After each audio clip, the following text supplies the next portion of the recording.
Welcome once again to my channel, and I am really sorry for the previous class. Okay, I am really sorry for the previous class because there was a lag in the previous class. Okay, so sorry for the lag of previous class.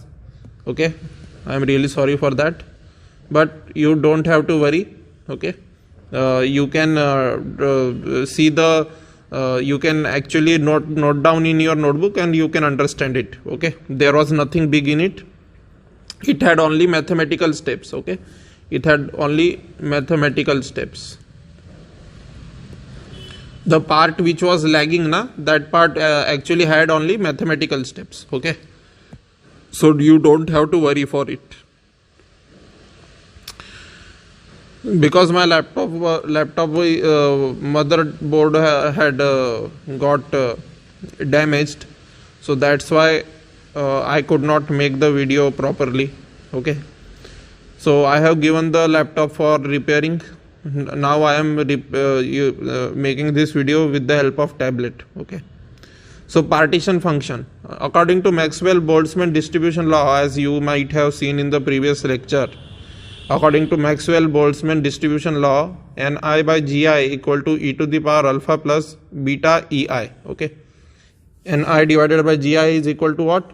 E to the power alpha plus beta Ei. This is according to Maxwell-Boltzmann distribution law, which we have already studied.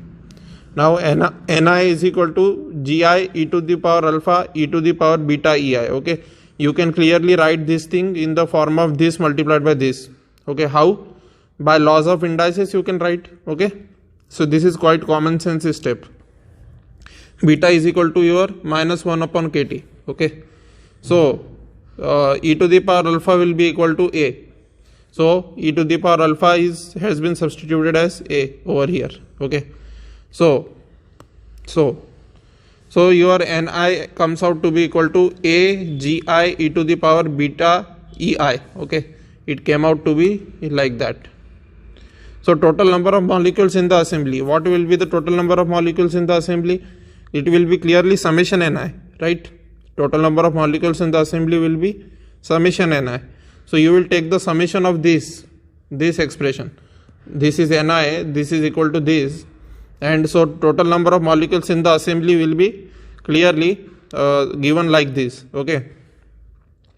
And after you write it like this, A can be taken out of this, because it is a constant. It is equal to e to the power alpha, which is a constant. So A can be taken out of this summation sign, because constants can be taken out of the summation sign. Okay, so A was taken out. Then n by A was taken. How n by A was taken? N by A was taken. Okay, this A was brought to the left hand side. Now n by A is equal to summation I Gi e to the power beta Ei. Now let's say it is equal to Z. Let's suppose. Okay, some of the things are based on supposition only, so you have to remember some of the steps. Okay, some of the steps you will have to remember as it is, because in the examination also you cannot apply your logic and think of the upcoming steps. You have to remember some of the steps. Okay, the quantity Z is called the partition function. Actually over here the quantity Z which has been given, the quantity Z is called the partition function actually. Okay, so it is like that. In case of continuous energy distribution, what will happen? For example, over here the quantity Z is called the partition function over here, but over here in case of continuous distribution, what will happen?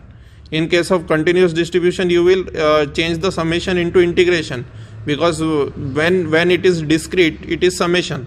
Whenever something is discrete, it is represented as summation, and whenever the discrete thing becomes continuous, it is represented like integration.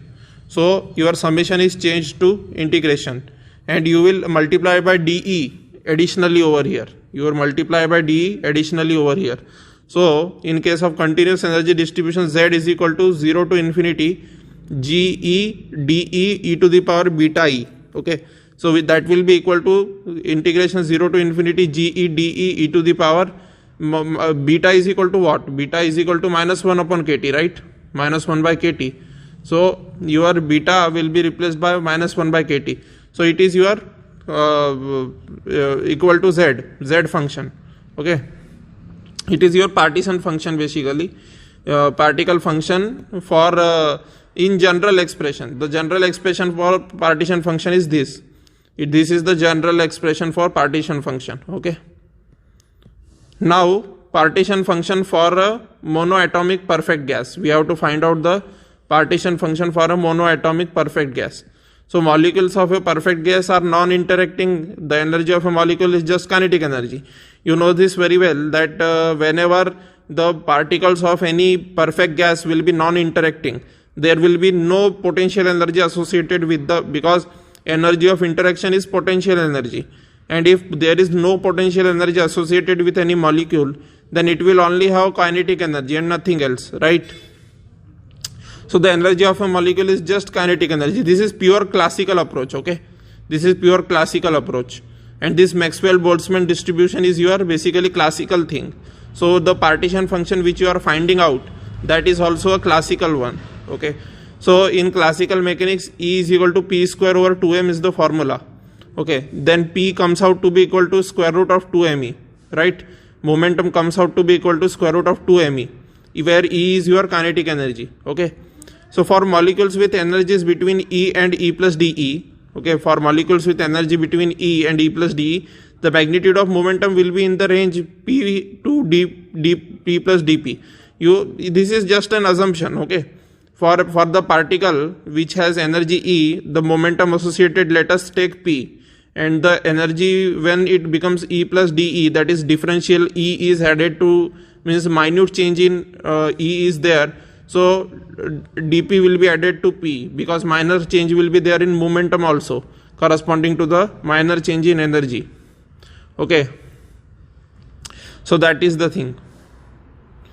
So the magnitude of momentum will be in the range between P plus dP, and dP will come out to be equal to what? When you take the differential of P over here, when you take dP over here, what will happen? When you take dP over there, then it will come out to be d square root of 2me, okay?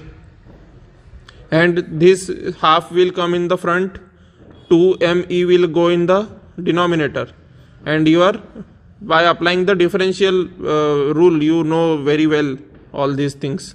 So dE will come, okay? So this is the thing which you will get after applying differential operator on both the sides.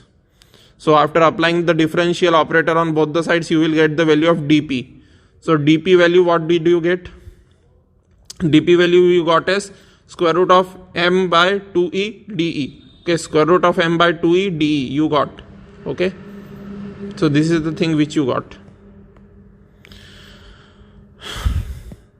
Now volume corresponding to energy E and E plus dE, or momentum P and P plus dP in phase space. Now what does it mean by phase space? You need not understand. Okay, what does it mean by phase space? No need to go into that, because that is a different concept altogether. Okay, phase space is a different concept altogether. And if I try to bring in the basics of phase space and all those things, then it will be very lengthy. The video will be of 6 hours, 7 hours, because I will have to go into the basics of phase space. So instead of going into those basics of phase space which are not at all required for your examination, because phase space is coming over here only, okay, in this particular part, in this particular derivation of partition function, over here only your phase space is coming. So as the phase space is coming over here only, so just mug up that the phase space is like this. Just mug it up. What will happen? Okay, you only have to score marks, right? So just mug up that the phase space is like this. We are basically taking a space which has x, y, z as the coordinates, and additionally 3 coordinates are there. In Cartesian coordinates, what happens? In Cartesian coordinates, x, y, z are the only coordinates. But in phase space, where momentum is our operator, where momentum is our physical quantity, there are 6 dimensions of an object. So those 6 dimensions are x, y, z, that is position coordinates, and px, py, pz, that is momentum in x direction, momentum in y direction, and momentum in z direction. So those are your momentum coordinates. Okay. So the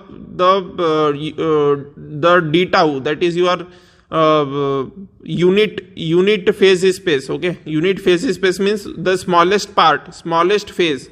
Okay, this is what, this is your smallest phase. Okay, this is your smallest phase. So in order to find the smallest phase, you will take dx dy dz, dpx dpy dpz. Okay, and integration will be like this. Okay, over here x will be integrated, over here y, then over here z, then over here px limits will be put, py limit will be put, pz limit will be put. Okay, so all those things are there. So v is equal to volume of the container. Then what will happen? You know the formula of volume very well, that the differential volume formula, the formula for differential volume is what? Dx dy dz, right? But when you take the integration of dx dy dz, okay, you need not write xyz again and again over here. Okay, over here you can write xyz if you want, but there is no need to write that again and again. Okay, so v is equal to volume of the container, then it will be triple integral. It will be what? Triple integral. So you will take the triple integral, and this will be equal to your v, and triple integral of phase space with respect to momentum will be volume between spherical shells of radii p and p plus dp. Okay, this will be basically your volume between p and p plus dp, like this shown over here. Okay, like this shown over here. Okay, so it will be equal to 4 pi r square dr. Okay, why 4 pi r square dr? You know this very well, right? 4 by 3 pi r cube is the volume formula. So instead of r you have p over here, because p is your phase space quantity, means momentum. So when you take the differential of this, you will eventually get this thing. Okay, so 4 pi r square dr type expression you have got 4 pi p square dp, and it will be equal to your triple integral of dpx dpy dpz. Okay, so this is the thing. Volume in the phase space corresponding to energy between E and E plus dE. Okay, now just consider this thing. Okay, just a second. Okay, yes, so volume in the phase space corresponding to energy between E and E plus dE, corresponding to energy between E and E plus dE, volume in phase space correspondingly we have to find out. So what will be the volume in phase space? It will be equal to V into 4 pi r square dr, means 4 pi p square dp. How? Because you can see over here. Okay, over here it is dx dy dz. Over here what is there?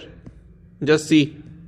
Over here it is dx dy dz. So this is V, and over here dpx dpy dpz. So it is 4 pi p square dp. Okay, so these two will be multiplied inside the integration clearly. So those two have been multiplied inside the integration. Okay, volume corresponding to each quantum state in phase space is h cube. Okay, volume corresponding to each quantum state in phase space is equal to your Planck's constant cube. Okay, because in the phase space you consider that this a cube. Okay, in the phase space what do you consider?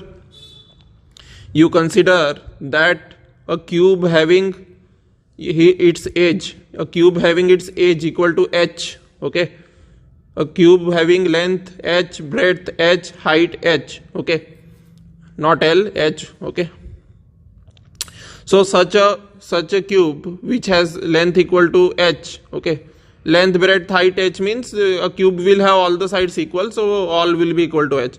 So you consider in phase space that a cube is smaller than h dimensions, means Planck's constant meter. Okay, Planck's constant meter or units. Smaller than that, a cube is smaller than that is not possible in phase space. This is a experimentally proven fact. Okay, so volume corresponding to each quantum state in phase space is, each quantum state will have h cube volume. So the number of states with energy in the range E and E plus dE. Okay, so these are your total number of quantum states. Okay, these are your not total number of states, these are your phase volume. Okay, and if you divide by volume of each unit cell, so it will be divided by h cube, so it will be total number of states. Okay, volume of each unit quantum state is h cube. So if you divide by unitary method, you will divide, if you divide this expression v 4 pi p square dp, if you divide by h cube, then you will get the number of states in the energy range E and E plus dE. So GE dE will be equal to your 4 pi Vp square dP by h cube. Okay, now the value of p square we have already found out previously. Okay, if you were noting down along with me, you have found out already the value of p over here. Okay, you have already found out the value of p over here. So just put that value over here. When you put that value, you get something of this kind, and finally after manipulations, mathematical manipulations, you get this thing. So this is your partition function basically. Now partition function can be found out further like this: z equal to 0 to infinity GE dE, and what is there over here? We have already told you that in the place of GE dE, this will come, this expression will come in the place of GE dE. Okay, and the expression of z you have already found out. Okay, the expression of z you have already found out. It is like this. So I will substitute GE dE over here. Okay, I will substitute in the place of GE dE all those things which we have found out. All these things which we have found out, we will substitute in the place of GE dE. Okay, so partition function will be your like this. Okay, and your expression will come like this. This is just a simple substitution. Okay, now we will make some because this is an integration. In order to find this integration, we will have to make some simplifications. So just put E equal to epsilon kt. Okay, it is just a substitution in order to simplify variable substitution. Okay, it is a variable substitution method of solving integration. Variable substitution method of solving integration. So after you put those values, what happens? E equal to epsilon kt, d equal to kt d. D epsilon means. So this integration will become what? This integration will turn out to be like this. Okay, and you have to remember the value of this. Okay, just a second. Okay, just a second friends, just a second. Okay, just a second. Yes. So you have to remember the value of this integral. Okay, which we have got over here. Its value comes out to be root pi by 2. You have to remember this thing. Okay, so how did you get this? You got this by doing the substitution E equal to epsilon kt. This is just a variable substitution. So the final value of z you got like this. Then after the further simplification, you get the value of z, that is the partition function. That is the partition function you get like this. Now in a similar fashion, now if someone asks you, after getting the partition function, if someone asks you that how will you find out the average energy per molecule, so in order to find the average energy per molecule, use this formula.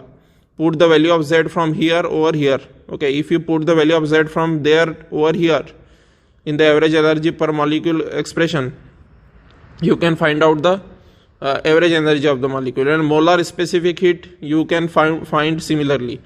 Okay, because if you find E, then you can find U, and if you can find U, then you can find the molar specific heat capacity. Okay, so this is the thing. This is all about partition function. Thank you very much. If you haven't subscribed to our channel, then please do subscribe to it, and you can watch the complete playlist of statistical physics, which will be displayed on the end screen of this video. Okay, so thank you very much.